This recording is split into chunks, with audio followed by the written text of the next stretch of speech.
بسم اللہ الرحمن الرحیم۔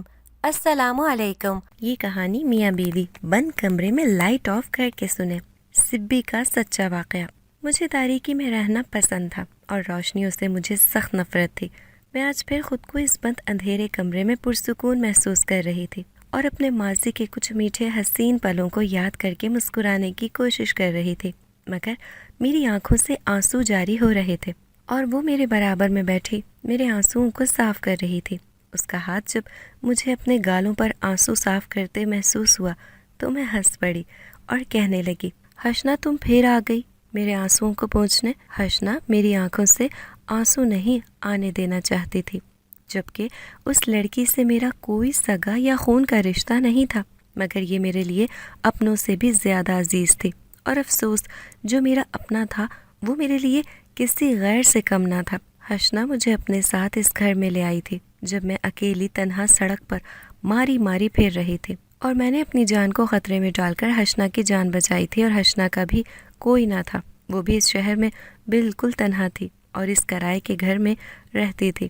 اس کے ماں باپ بچپن میں ہی اسے چھوڑ کر چلے گئے تھے۔ وہ 18 برس کی ایک نوجوان لڑکی تھی جو کالج کی ایک طالب علم تھی، اور ساتھ ہی وہ سلائی کڑھائی اور بچوں کو پڑھا کر اپنا گزر بسر چلا لیتی تھی۔ مگر جب حسنا مجھے اپنے ساتھ ہمدردی کر کے گھر لے آئی اور مجھ سے یہاں رہنے کی ضد کرنے لگی تو مجھے بھی اپنے اکیلے پن اور تنہائی کا سمجھو حسنا کے روپ میں سہارا مل گیا تھا۔ مگر حسنا جانتی تھی کہ میں صرف بند کمرے میں اور اندھیر تاریکی میں رہنا پسند کرتی ہوں، اور تنہائی میں اپنے ماضی کے ساتھ رہنے میں ہی مجھے سکون محسوس ہوتا تھا۔ مجھے دنیا کی رنگینیوں اور روشنیوں رونقوں سے کوئی غرض نہ تھا۔ میرے اندر بھی دل میں تاریکی اور اندھیرے کے سوا کوئی رونق، کوئی چمک، کوئی خوشیاں نہ تھیں، اور میں اس بے رونقی زندگی سے ہی سمجھو خوش تھی۔ حسنا روز معمول کے مطابق میرے لیے کھانا لاتی تھی اور مجھے روتا ہوا دیکھ کر میرے آنسوؤں کو صاف کرتے ہوئے مجھ سے پیار سے پوچھنے لگی، آنٹی آپ میری ماں جیسی ہی ہیں۔ میری ماں تو نہیں ہے، آپ جب سے مجھے ملی ہیں سچ کہوں تو مجھے ماں کی کمی محسوس نہیں ہوتی، اور آپ کا گھر میں اس طرح موجود ہونا ہی میرے لیے بہت ہے۔ چاہے آپ اس طرح ایک طرف بند کمرے میں ہی کیوں نہ رہتی ہیں، لیکن آپ کا وجود میں اپنے ساتھ اس گھر میں خوشی سے محسوس کرتی ہوں۔ لیکن اگر آپ اب بھی بتانا نہیں چاہتی کہ آپ کے اندر کون سا گہرا درد چھپا ہے جو آپ یوں تنہائی پسند ہو کر رہ گئیں، تو ٹھیک ہے، میں آپ سے بالکل زبردستی نہیں کروں گی۔ جب آپ کا دل کرے آپ مجھے اپنا غم بتا کر اپنا دل ہلکا کر سکتی ہیں۔ میں مسکراتے ہوئے اس کے سر پر ہاتھ رکھتے ہوئے اس کے ساتھ بیٹھ کر کھانا کھا رہی تھی، اور وہ شوخ چنچل مجھے اپنے کالج کے بارے میں بتا بتا کر خوش ہونے لگی تھی۔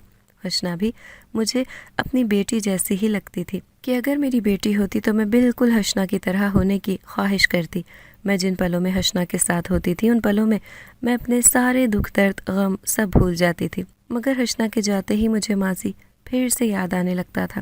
میں عمر کے اس پڑاؤ میں بالکل تنہا پڑ گئی تھی جب حسنا میرے لیے جینے کا سہارا بن کر میری اندھیر زندگی میں چلی آئی تھی۔ میرے اندر غموں کا کتنا گہرا سمندر تھا یہ کوئی نہیں جانتا تھا، مگر جب بھی آنکھیں بند کرتی مجھے آج بھی صرف اسی کا چہرہ دکھائی دیتا تھا جو میرا ہو کر بھی میرا نہ ہو سکا، اور مجھے زندگی کے اس موڑ پر یوں تنہا اکیلا چھوڑ گیا جو مجھے ساتھ نبھانے کے وعدے کیا کرتا تھا، میرے لیے چاند تارے توڑ کر لانے کی باتیں کیا کرتا تھا، اور ضرورت پڑے تو جان دینے کی بات کیا کرتا تھا، مگر وہ تو جاتے جاتے میری ہی جان لے گیا تھا۔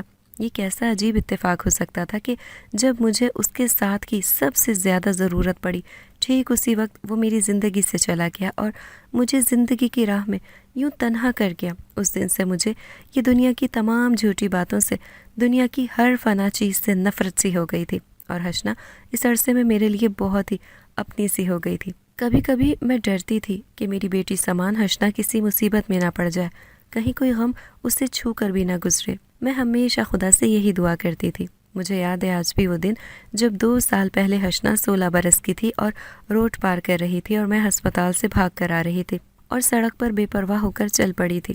اس وقت میں نے گاڑی کی آہٹ محسوس کرتے ہوئے فوراً ہی بھاگ کر حسنا کو بچا لیا تھا اور خود گاڑی کے آگے آ گئی تھی۔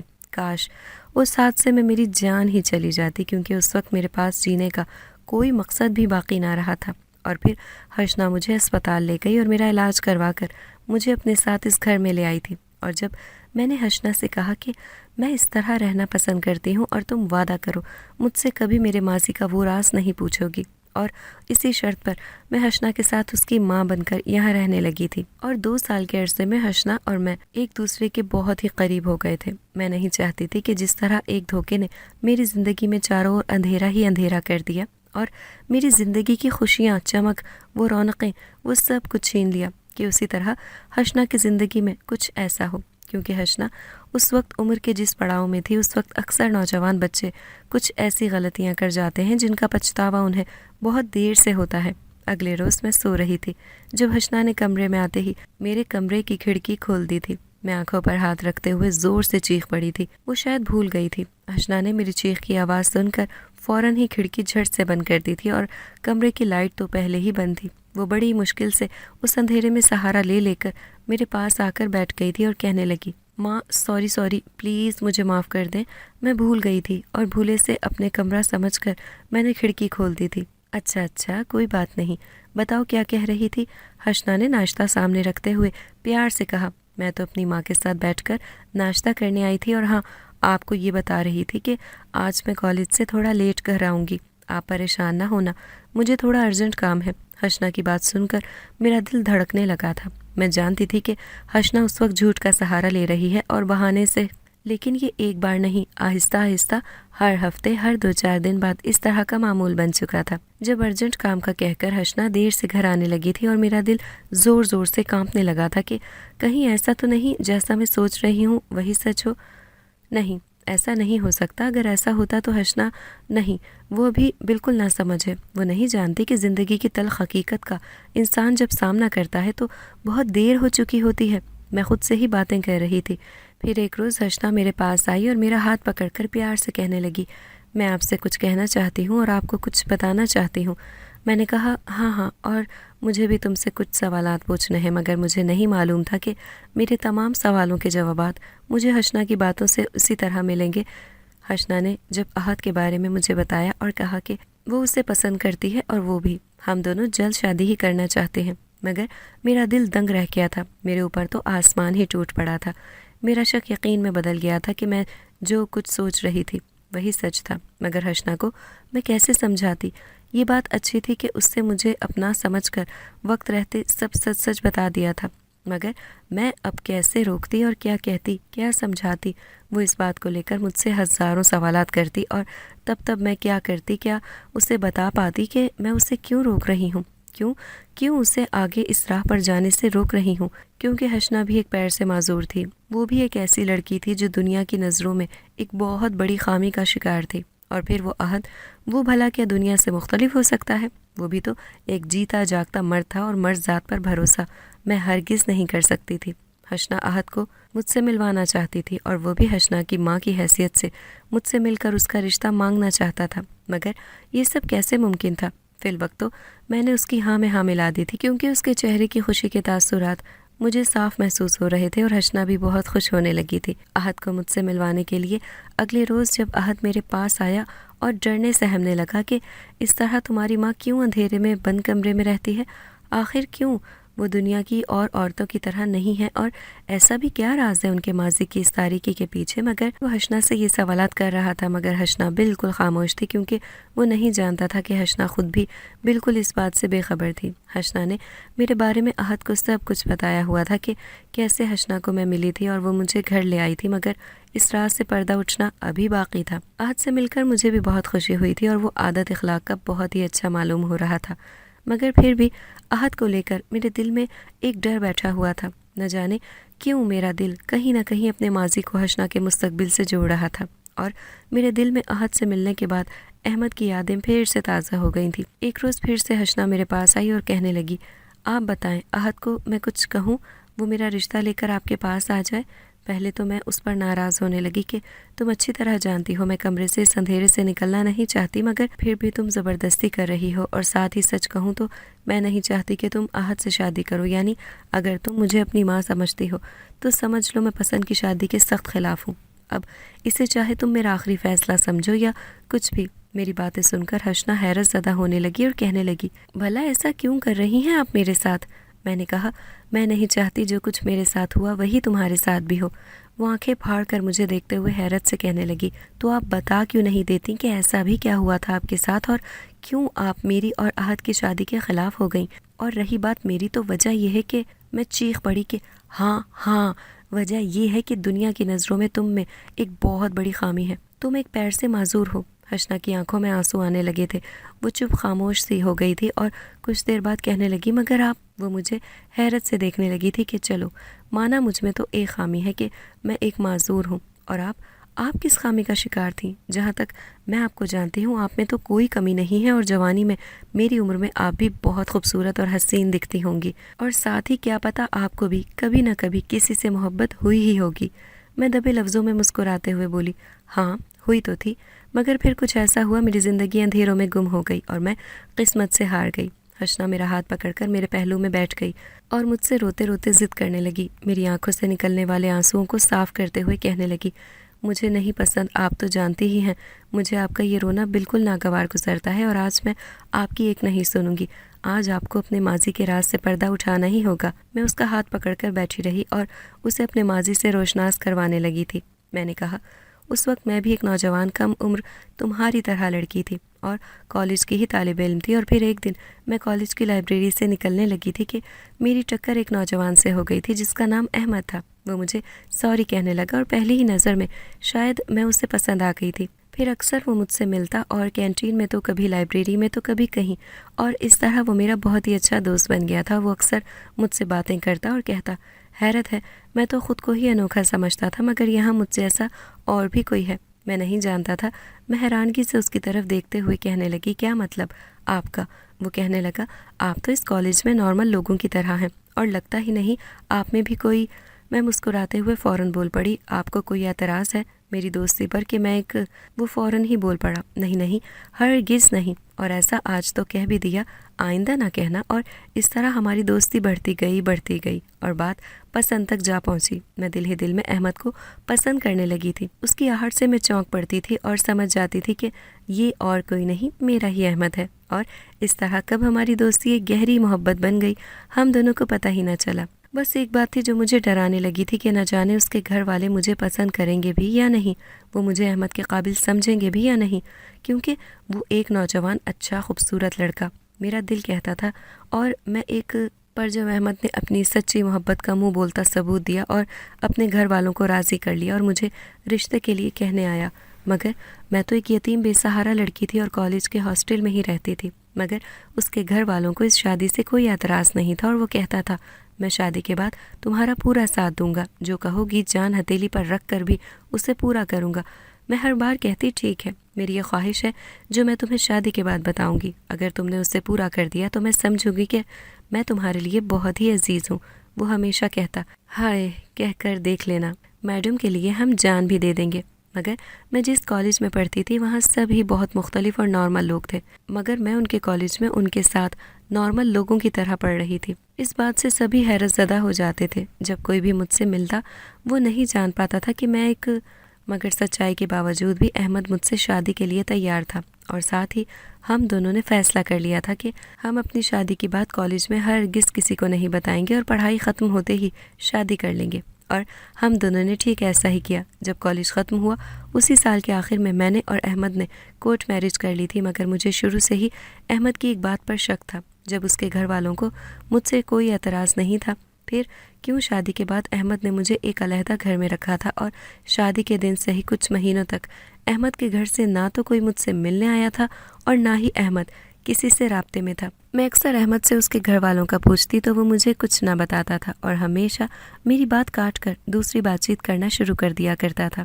بس یہی ایک شک تھا مجھے احمد سے کہ اس نے مجھ سے کیوں یہ سب چھپایا، اور کوئی ایسی بات ہم دونوں کے بیچ نہیں تھی جو ہم نے ایک دوسرے سے چھپائی تھی، اور سب بالکل بہت اچھا چل رہا تھا، اور ہمارے بیچ کوئی غم کوئی دکھ درد نہ تھا۔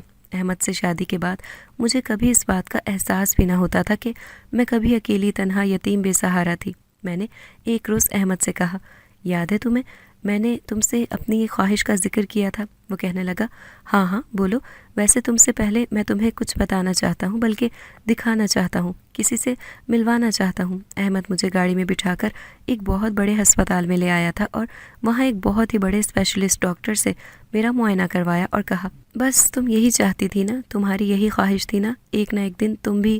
میں نے خوشی سے ہاں میں سر ہلایا اور سمجھو اس دن مجھے یوں لگا تھا مجھے احمد مل گیا، دنیا کی ہر خوشی میرے قدموں میں جیسے آ گری ہو۔ مگر پھر کچھ ایسا ہوا جس نے سب کچھ بدل کر رکھ دیا تھا۔ کچھ دنوں سے احمد مجھے پریشان محسوس ہونے لگا تھا۔ میں اس سے پوچھتی تو وہ مجھ سے بار بار بہانے سے دور ہو جانے کی باتیں کرنے لگ جاتا تھا، اور جب میں ناراض ہو کر منہ بنا کر بیٹھ جاتی تو وہ مجھے مذاق کہہ کر فوراً ہی منا لیتا تھا۔ مگر احمد کی باتوں سے میرا دل اب بار بار ڈرنے لگا تھا کہ احمد مجھ سے اکثر اس طرح دور جانے کی باتیں کیوں کرتا ہے، اور ان دنوں وہ مجھے بدلا بدلا سا محسوس ہونے لگا تھا۔ جیسے کبھی اکثر وہ کسی سے فون پر چھپ کر بات کرتا تو میرے آنے سے وہ چونک جاتا اور فون بند کر دیتا تھا، اور کبھی کبھی مجھ سے کہہ کر وہ کسی سے ملنے جاتا تھا۔ یہ میں جانتی تھی یہ وہی ہے جو فون پر باتیں کرتا یا کرتی تھی، اور احمد اسی سے ملنے بھی جانے لگا تھا۔ مجھے اپنے اندر پہلی بار ایک احساس کمتری محسوس ہونے لگی تھی۔ میں خود کو اب دنیا کی اور لڑکیوں سے مختلف سمجھنے لگی تھی، کیونکہ میرے مقابل شاید اب کوئی اور آ کر احمد کی زندگی میں شامل ہو گئی تھی جس سے وہ چھپ چھپ کر فون پر باتیں کرتا تھا اور اکثر ملنے بھی جایا کرتا تھا۔ ایک دن احمد کوئی فائل لے کر باہر سے آیا تھا اور اس نے الماری میں اس فائل کو رکھ دیا تھا۔ میرا دل دھک سے رہ گیا تھا۔ پھر ایک روز میں نے بہانے سے اس فائل کو نکالا ہی تھا الماری سے کہ احمد اچانک مجھ پر چیخ پڑا تھا۔ میرے ہاتھ سے وہ فائل چھین کر مجھ پر غصہ کر کے وہاں سے لے گیا تھا۔ آخر اس فائل میں ایسا بھی کیا تھا؟ میں اکیلے تنہا ہوتی تو سوچ سوچ کر پریشان ہو جاتی تھی۔ میرا دل ڈرتا تھا کہ کہیں یہ نکاح نامہ تو نہیں، کہیں احمد نے میرے پیچھے کسی سے شادی تو نہیں کر لی۔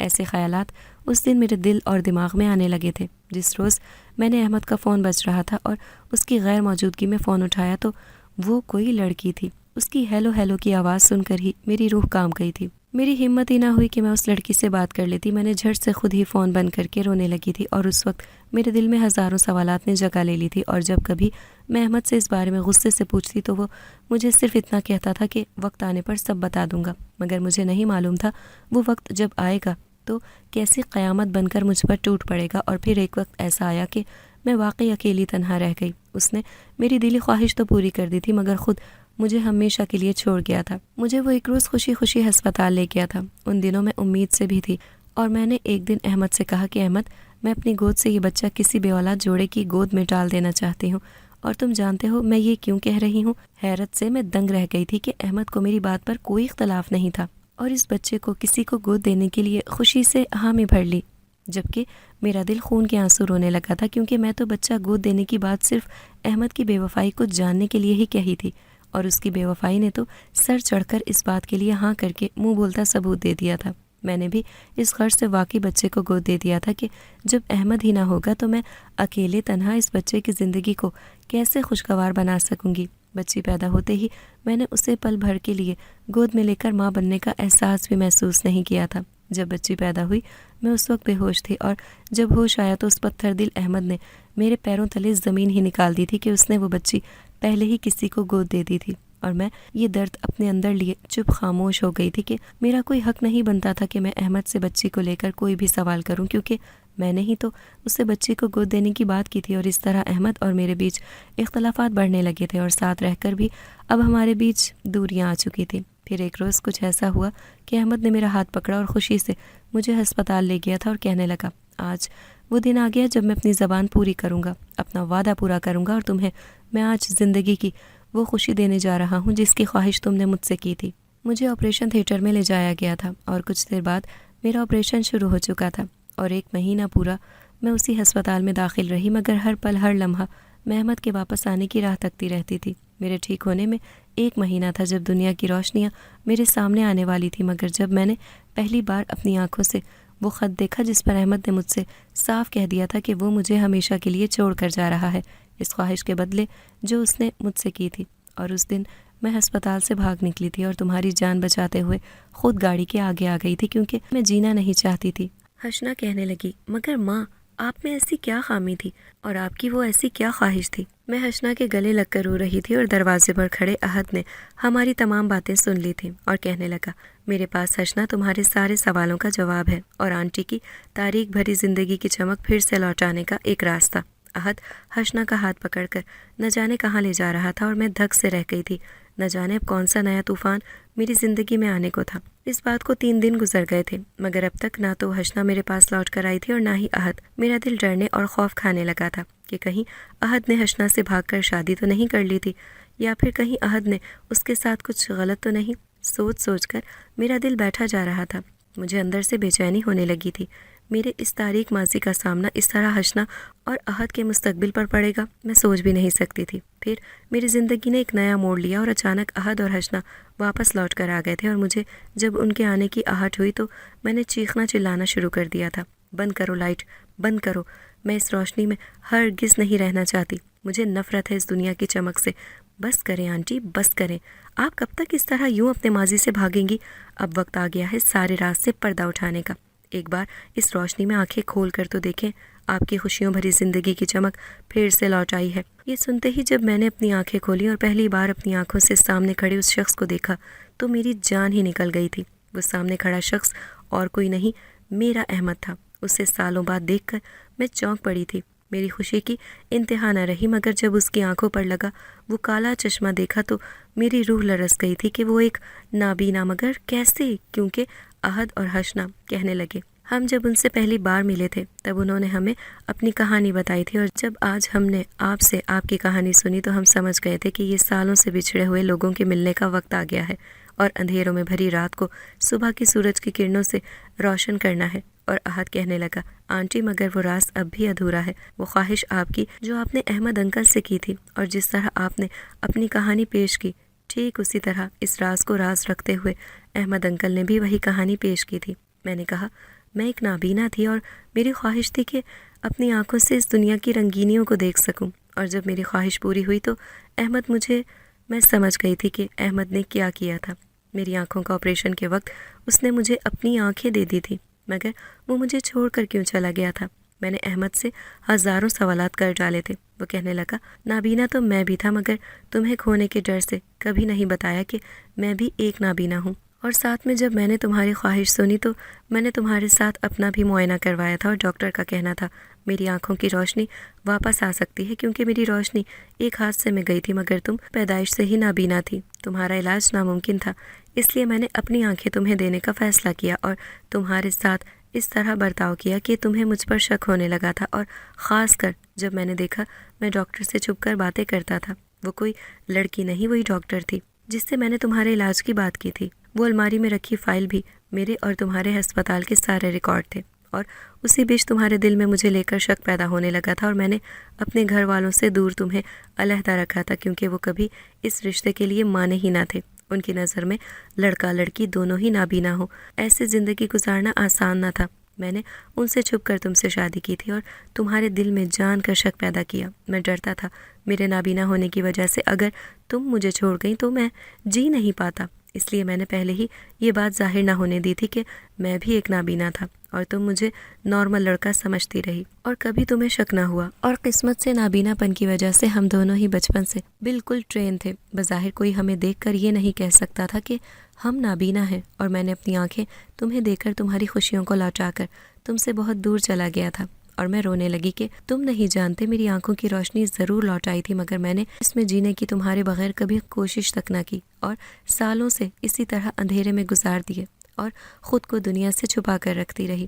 مگر وہ ہماری بچی جو تم نے گود دے دی تھی، احمد کہنے لگا، وہ میں نے اس لیے دے دی تھی کہ میرے جانے کے بعد تم اسے اکیلے کیسے پالتی، اور پھر اسے دیکھ دیکھ کر تمہیں زیادہ صدمہ لگتا کیونکہ وہ پیدائشی ایک پیر سے معذور پیدا ہوئی تھی۔ اتنی دیر میں حسنا ہم دونوں سے گلے لگ کر رونے لگی تھی، کہنے لگی، سالوں بعد مجھے میرے ماں باپ مل گئے۔ مجھے بچپن میں جب میرے والدین نے مرنے سے پہلے بتایا تھا کہ تمہیں یہاں جو چھوڑ کر گیا وہ ایک نابینا لڑکا تھا، اس سے ہم نے تمہیں گود لیا تھا۔ سالوں بعد آج احد کی وجہ سے بچھڑے میاں بیوی مل گئے تھے اور حسنا اپنے والدین سے مل گئی تھی۔ اس طرح یہ کہانی احد اور حسنا کی شادی کے بعد اختتام پر پہنچی تھی۔ ضروری نہیں انسان میں کوئی خامی ہو تو وہ دنیا کا مقابلہ ہرگز نہیں کر سکتا، بلکہ اللہ تعالیٰ اگر کسی انسان میں کوئی کمی دیتا ہے تو اس کے بدلے اسے بہت کچھ ایسا دیتا ہے جس کے بارے میں اس نے کبھی سوچا نہ تھا۔ اگر آپ کو ہماری آج کی کہانی پسند آئی ہے تو اسے لائک کریں، شیئر کریں اور چینل کو سبسکرائب کرنا مت بھولیے گا تاکہ آپ کو ہر نئی آنے والی ویڈیو کا نوٹیفیکیشن بر وقت ملتا رہے۔